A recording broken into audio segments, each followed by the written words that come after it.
Sapphire is an experienced marketing, comms and ops professional, and with over 20 years of diverse experience with local, regional, global organization in government, aviation, automobile, IT, publishing industries. All right, so in her career, she's been responsible for marketing strategy and comms, events planning, change, talent management, marketing ops, and automation. Of course, she's an advocate for lifelong learning. And also, I'll just move on to the end where she's pursuing a 2-year certification in TCM as an assistant at the Singapore College of TCM. Okay, and today she's going to be talking about different things. She's going to talk about how to attract employers to convert contract hires to permanent contracts, okay, or permanent hires itself. So on that, I'm just going to stop while I pass the floor over to Sapphire.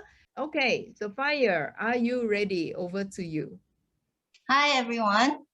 I have about 20 slides, so I'll try to zip through quickly. My slides are actually very simple. It's more about my personal journey that I like to share with everyone. Yeah, Eileen has mentioned, my background is in marketing, communications, and operations. And on the left, on this slide, are all the companies that I've worked with in the past. And I would say that my almost 20 years of my career was in marketing, but I've spent a few years dabbling in other things, trying to figure out if I like other areas of work or not. And in my roles, I've of course undertaken marketing strategy, planning, events management, comms, and operations. And in the operations role, of course, there's vendor management, outsourcing, and a lot of these companies were going through a lot of changes. So there was change management, stakeholder management as well. And being in a leadership role, I had to manage teams. I have to take care of managers' development, the career progression, etc. In my career journey, I thought this slide, this picture was very good in describing my career journey, because at times I feel like I have to jump over hurdles, I have to push a brick up the wall kind of thing. Yeah. So in my role, mostly in marketing, but I've spent some years outside of marketing, and I've also taken a career breaks. This would be my 3rd career break, right? In 2009, I had a career break. Then I wanted to take a year off, but after 6 months of enjoying myself, right, I got headhunted. And interestingly, at that time in 2009, people were looking at my LinkedIn account. The recruiting company actually found my profile suitable, and that's how they called me. I remember I was standing in line trying to buy dried noodle for lunch, and then I got called, and they say, "Oh, we have. Are you interested to come for a job interview and all that?" I was like, "Huh?" Still trying to buy my noodles, right? So LinkedIn, very important. Back then, I didn't really pay much attention to my LinkedIn profile. I just put whatever was there. Now it's a different meaning. You really need to make sure you have a good LinkedIn profile. And in 2015, I took another career break. And that one lasted a lot longer. That actually lasted about 2.5 years before I actually went back to working. And in all my roles, they're all actually permanent positions, except for the contract position, which I've put there in blue, as you can see, right? And that actually is what I'm going to share today. It is an interesting journey for me, that 6 months contract. That was the first role I had after the 2.5-year career break. In 2015, when I took the career break, right, I was still thinking, maybe like the first time someone's going to call me up for jobs. But actually, no, no one called me up for jobs. I was like, oh, okay. But of course, I didn't spend the 2.5 years just waiting. I was doing a lot of other things as well, as Eileen could imagine. Me, always on the lookout for continuous education. I signed up for courses. I went to try different jobs, including being a barista at Coffee Bean. No one could imagine, right? A global marketing director standing at a Coffee Bean counter making coffee. So I was doing that as well. And I was also trying out different roles as a trainer, thinking, you know, maybe I with my silver hair, I actually come across as a very studious, you know, very learned person, right? I could be very good as a trainer. So I tried training students, career professionals, even senior citizens. So I was trying different things for 2.5 years before I actually went back to the corporate role, right? So I started in March 2018 in my contract role. So when this was a job that I applied for, I saw it on LinkedIn. It says head of marketing, maternity cover. And I can tell you, in all my career journey, right, I've never ever considered a contract role.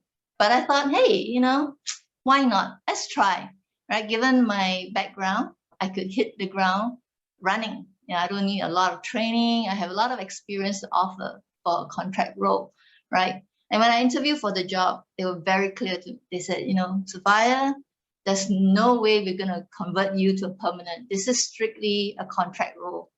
You know, don't imagine coming in and thinking that, oh, you know, there's a hope for a contract role, for a permanent role. I said, yeah, that's fine. You know, I actually wanted to try a contract role. Actually, I want to do short term roles in different industries because I want to see how different industries operate and all that, right? So I said that's fine with me.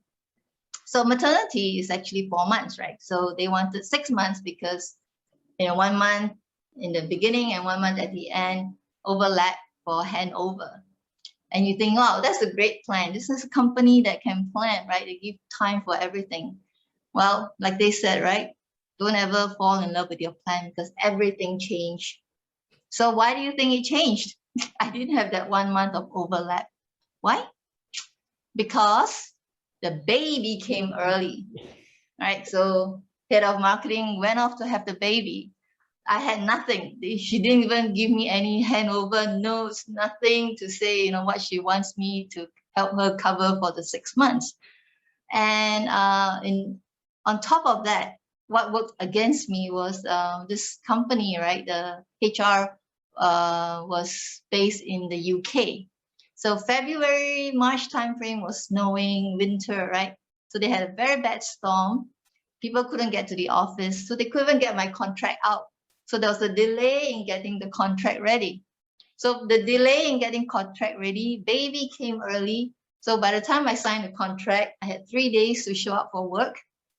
Show up for work, nobody to train me, no handover list, and no computer for me.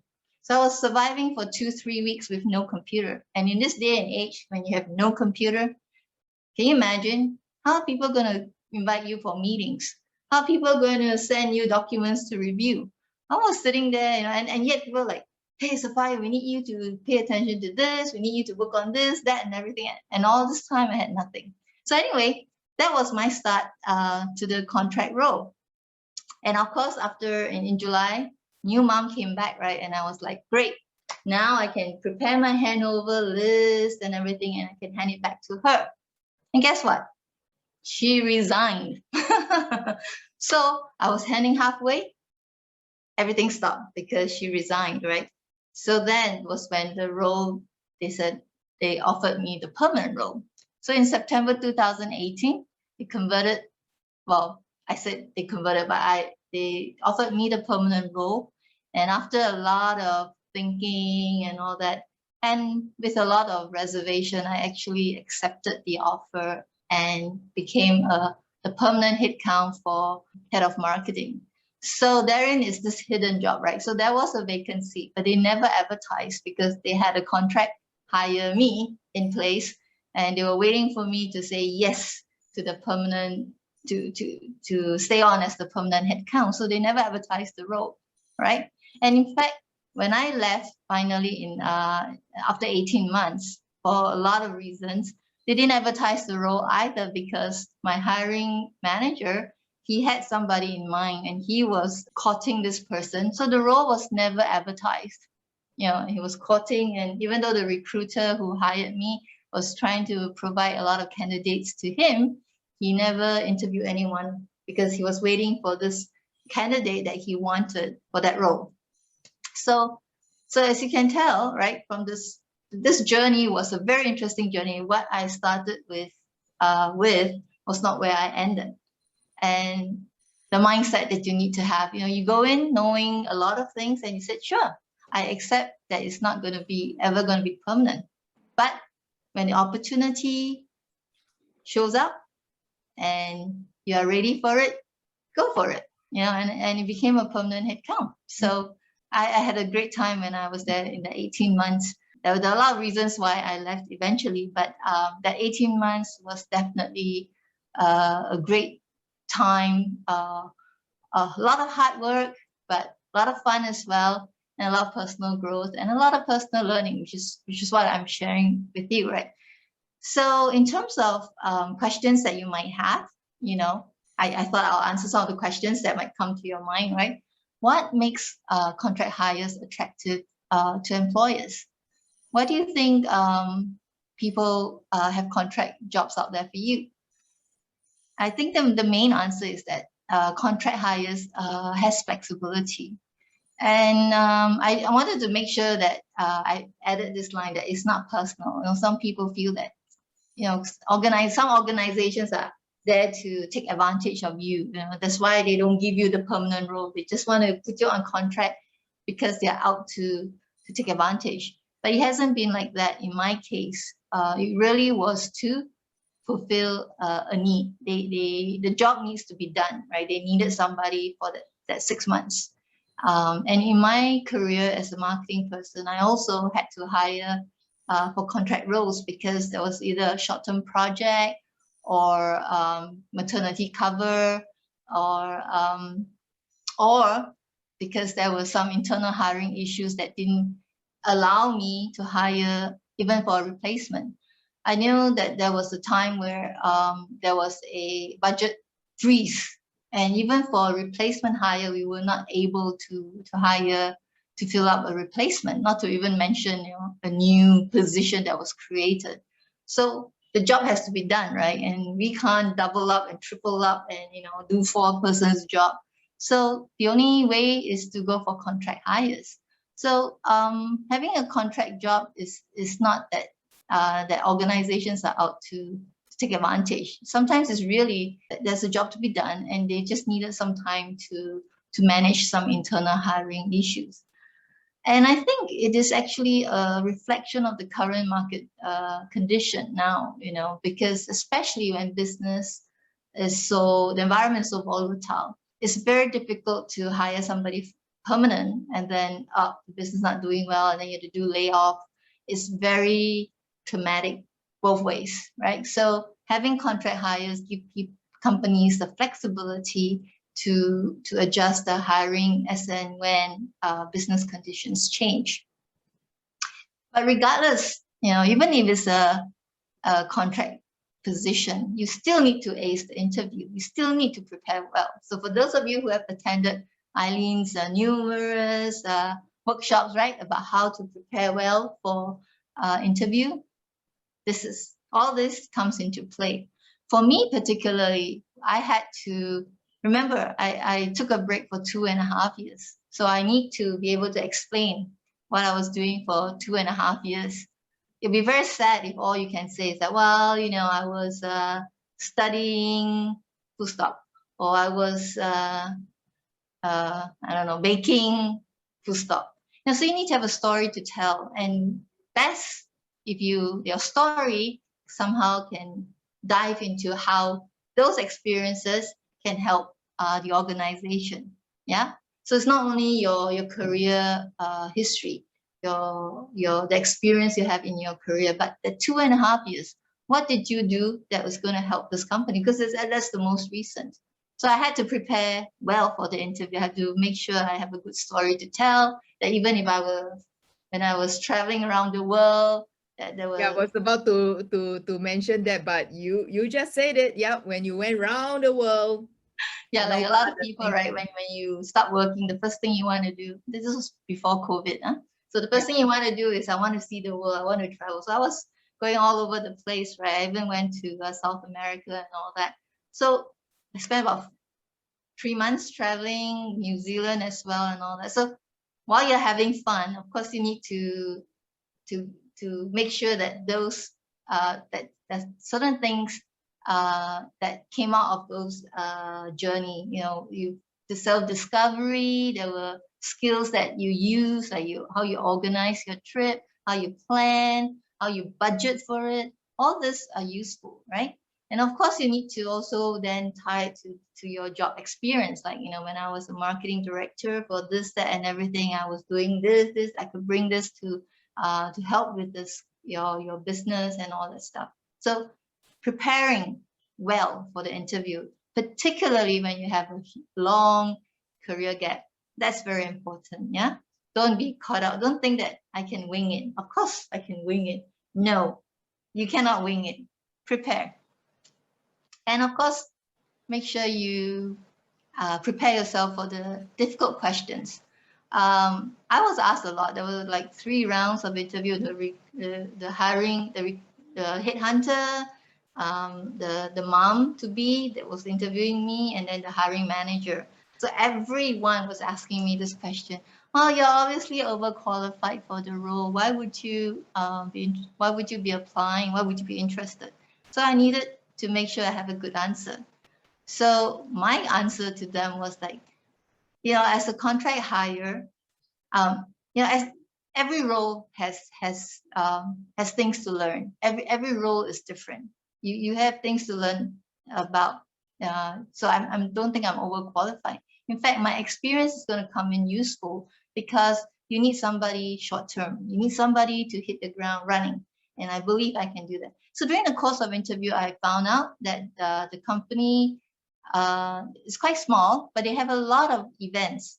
And every event was like a big project, right? So everybody was running around. So what they needed was repeatable process, so that things can be done quickly, so efficiency can be gained.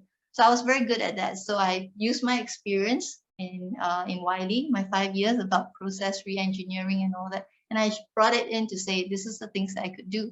And even before that, in my 9 years in IDC, I was doing events planning as well. And in fact, I was running events as a business. I had to turn in a profit and all that. So when I said that, right, the eyes lit up. Whoa, she actually ran events that were profitable. So they were very interested to do that. So things like that you need to make sure that you have your bullets ready, because whenever they fire something, you must be able to return fire. Yeah. And of course, be clear about your motivation. Yeah. I was also asked, like, well, why would you be interested in a contract role? Because from the resume, it's very clear that I've never had a contract role in my life, right? So I said, well, of course you play up that strength, right? So what I said was, yes, as you can tell from my resume, I'm not a job hopper. The shortest length of time that I've stayed is 4 years, and the longest that I've stayed in a job is 9 years. So I'm actually someone who stays and actually work on the challenges and build the team and all that. But at this point in my career, what I really want is to use my experience in different industries. And the only way I can experience what the challenges are in the different industries that if I go for short-term roles. So that seems to answer the question. So bear in mind, whether it's a permanent role or a contract role, even it's 1 month, 3 months, you have to ace the interview. Then you can get the job, right? Then you can see where that takes you, right? So the next question you might have is, are there differences between a contract hire versus a permanent headcount? I said the answer, it really depends on the hiring company. So I was with ACCA and there wasn't much difference. Of course, the annual leave, I wasn't there for 12 months. So my annual leave was halved to, let's say everybody gets 12 days. I had only 6 days, which is fine by me, right? Because anyway, you're there because the person is on maternity leave. So it's not like in the first 4 months, I could actually take any leave. So then I was like, okay, only left with 2 months to spend my 6 days. So I remember my first day of annual leave was when the new mom came back. And after I passed over things that I needed her to work on, and I went on my first day off after 4.5 months. I was so happy.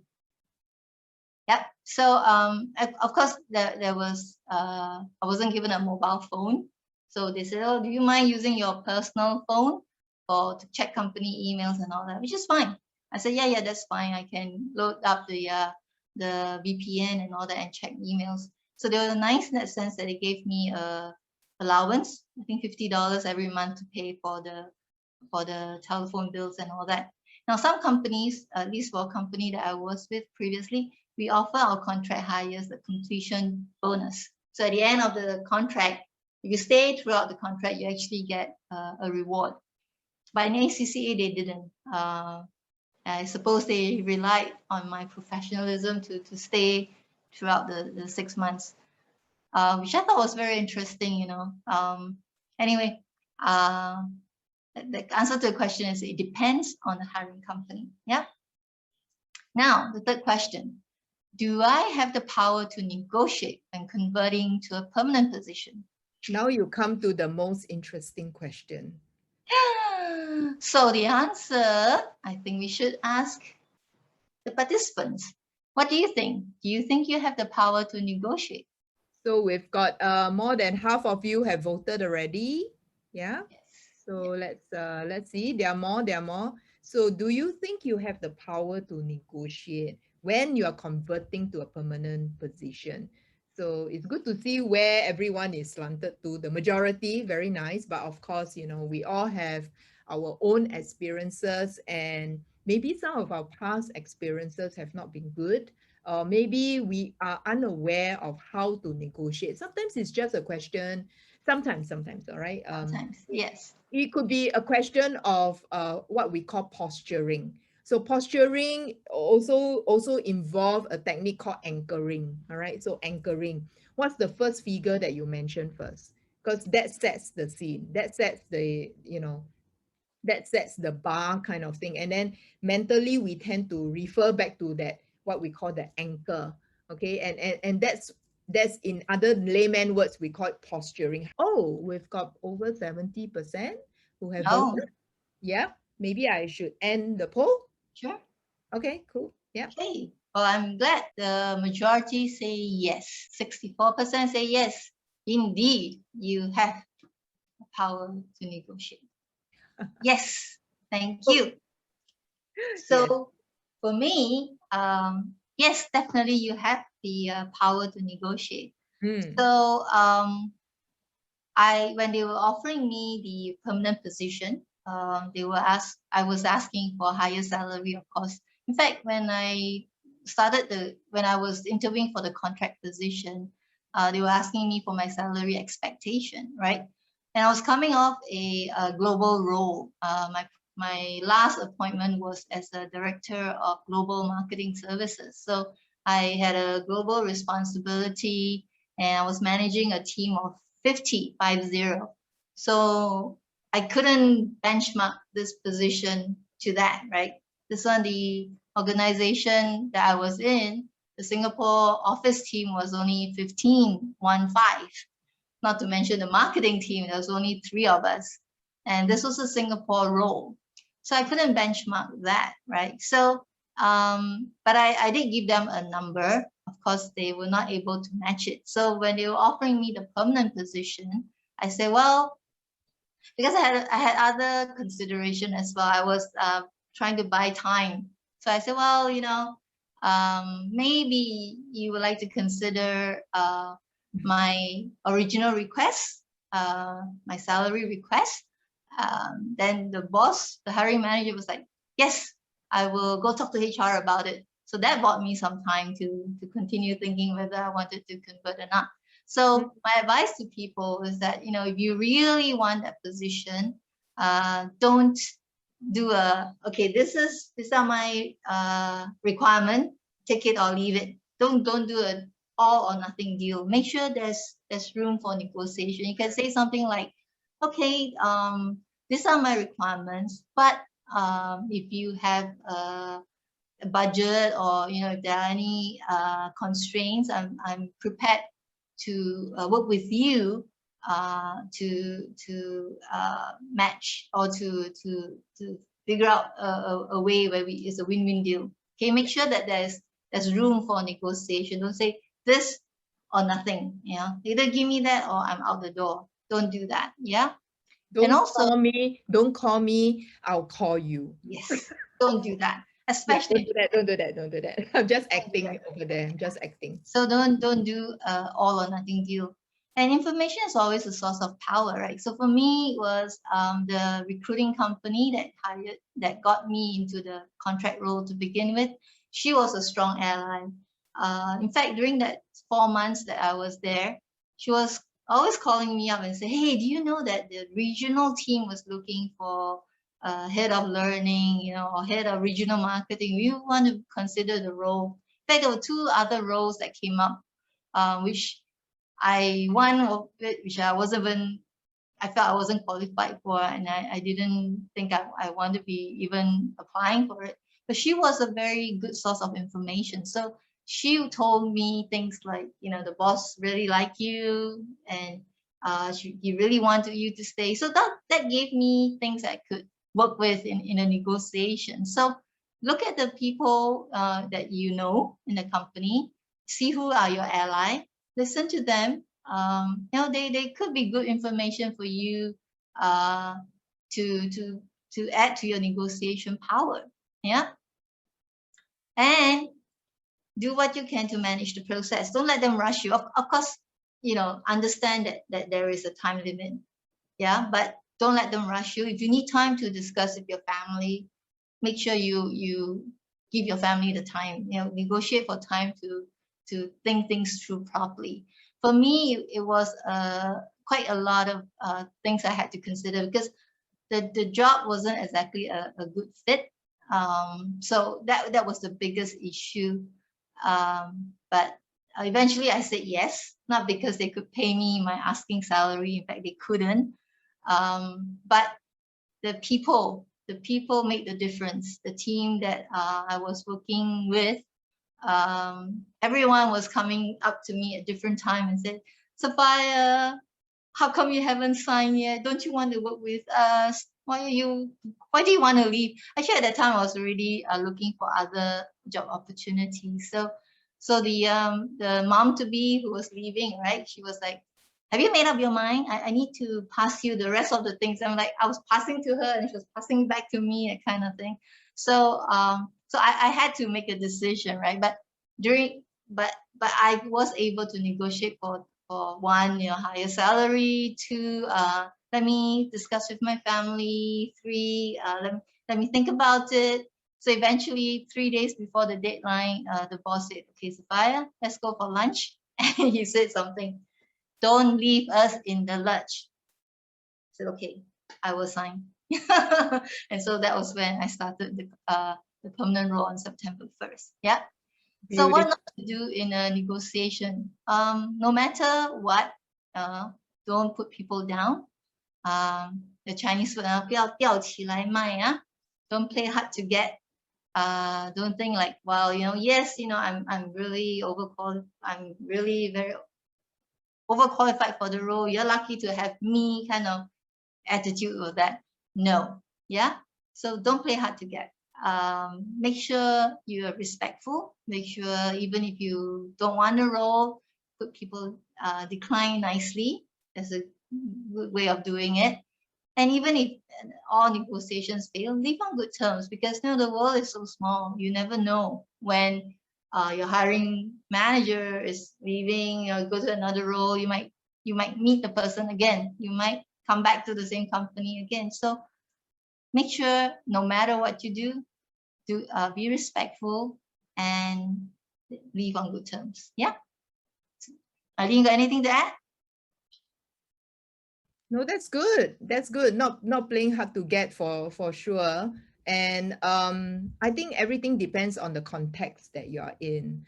There's always this question about whether who needs who more, right? Who needs who more? But regardless of whatever it is, a bird in hand is worth two in the bush. I always say that, right? And I think there was also some, of course, concern while you're doing the role. You're probably thinking, you know, I should be earning that amount. You see, that's the bane of frustration, because we always focus on I should be, you know, I should have, and then, you know, it's all the should, right? But what do you have right now?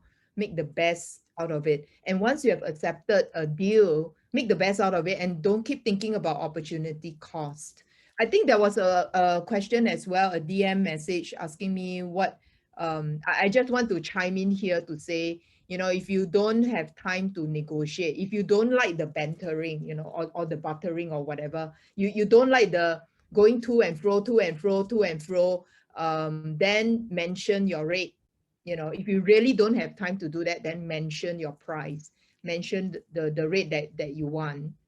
And then, but if you do have the time, then tell them, you know, a very safe thing to say is to say, I'll try my best to fit your budget. But say that only if you mean it.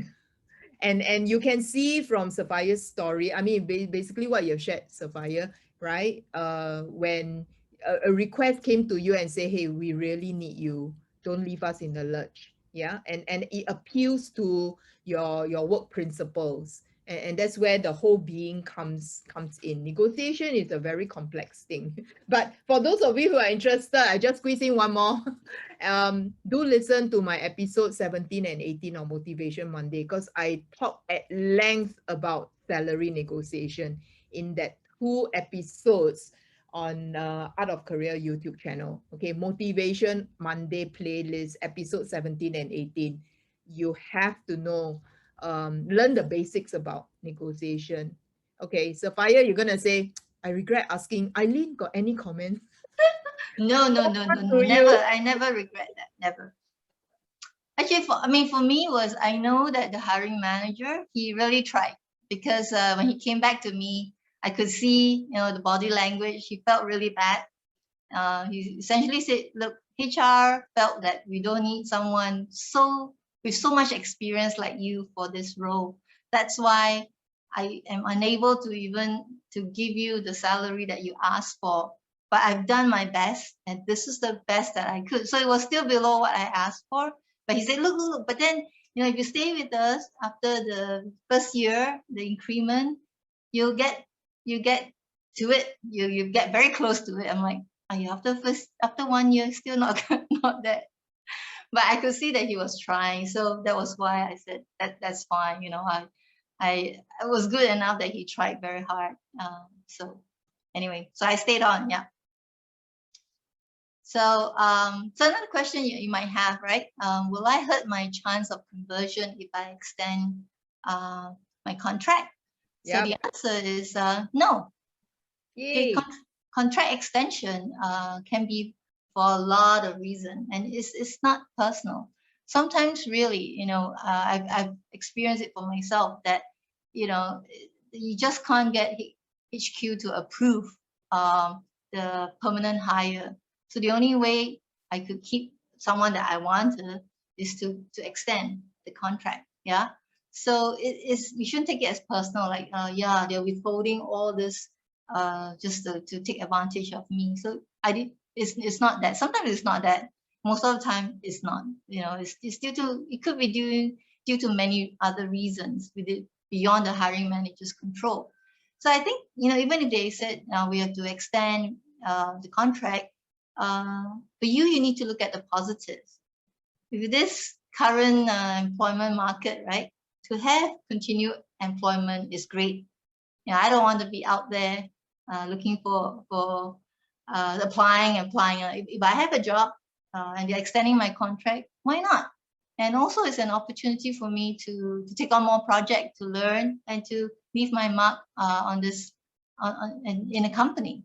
Yeah. Of course, ultimately, the choice is yours. If you feel like it's not the right job fit, you know, I really, every day I wake up, I'm miserable. I don't want to go to work. It's a chore to go to work. Then don't agree to the contract extension. But if you enjoy what you're doing, and you're hoping that that there could be a light at the end of the tunnel, that they could convert, then stay on. Yeah. So for me was I was prepared to leave. Yeah, I was already looking for other opportunities. In fact, I went for interview elsewhere as well. But my staff, my marketing executive was talking to me and said, please don't leave, because if you leave, then I have to get used to another new manager and all that stuff. So actually the reason to stay, there's a lot of emotional reason for staying. So even if they extend your contract, don't worry about it, you know. Yep. So the other question that you might think is, are contract hires suitable only for a certain age group? What do you think? You know, age is such a sensitive topic, right? So let's have a poll. What do you think? Do you think contract hires are only suitable for a certain age group? Yep, poll is out. People have already started voting. Yes, no, don't know. Okay, 3 choices. Yes, no, don't know. Okay, so is it only suitable for certain age group? Very nice answers, I must say. Everyone's leaning towards a particular answer. We have got 60% who have voted. Let's try and hit 70%. Ideally, 75, even better. 75, even better. We're now coming close to 70. Oh, 68%, 69%, 71%. Yay! What about 75? Still a little ambitious here. Terrible, terrible. Yeah. Never happy, Eileen. Okay. I tell you what, let's stop the poll. We've got 72% of you have voted already. All right. So here we go. End poll. And we're going to share the results. Okay. So that's the result. So what results do we have, Sapphire? 79% say no, there's no age group. Very good. No, there's a certain percentage saying yes, it's only suitable for a certain age group. That's interesting. Yep. Very nice. Why though? So continuing on, so my answer to that question is no. There's no such thing called a age group. Yeah. So again, you know, when companies hire, they hire to fulfill a need, right? So they don't look at the age. At least when I was the hiring manager, or my experience, even when I was interviewing for the contract role, so I said, there's no age group. I mean, they don't look at my age, at least. I mean, I went for the interview with my hair like that, you know. In fact, we're all thinking that, wow, this candidate is quite cool, you know. She went to dye her hair like that. Of course, I didn't say that this is natural, but so when companies hire, they hire to fulfill a need. So age is not something that they consider. At least from my experience, that hasn't been the case.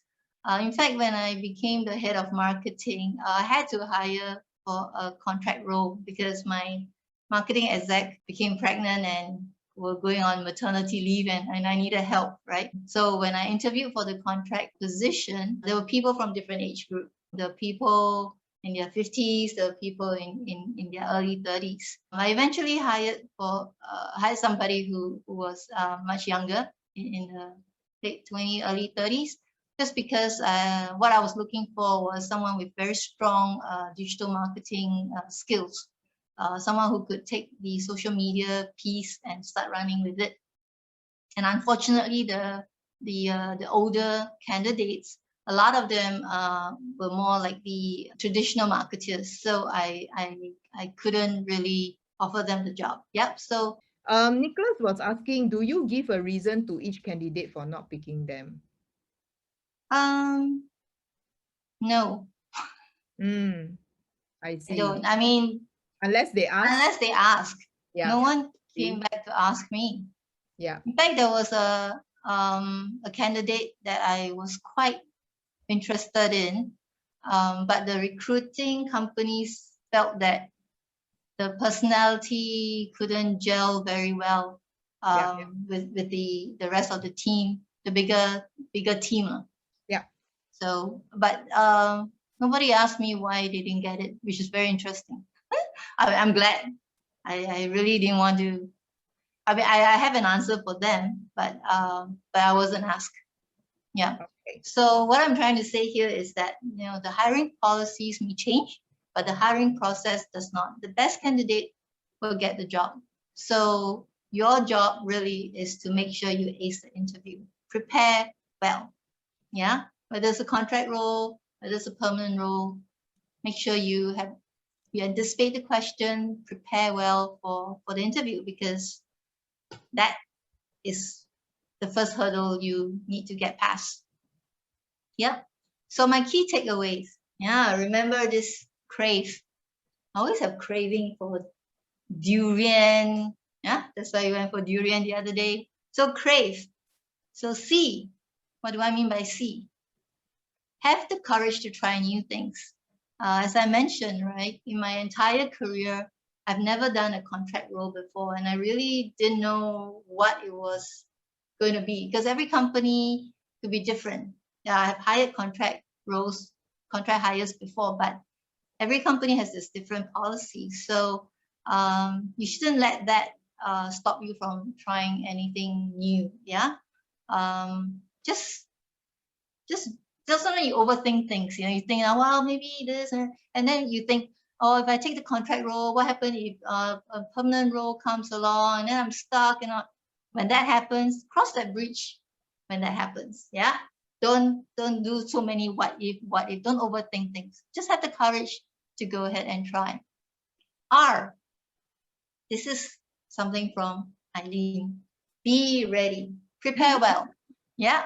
Be ready. Always be ready. When you have an interview, make sure you prepare well. When you have a project, I mean, honestly, that the role that I was in as head of marketing, it was very hands-on.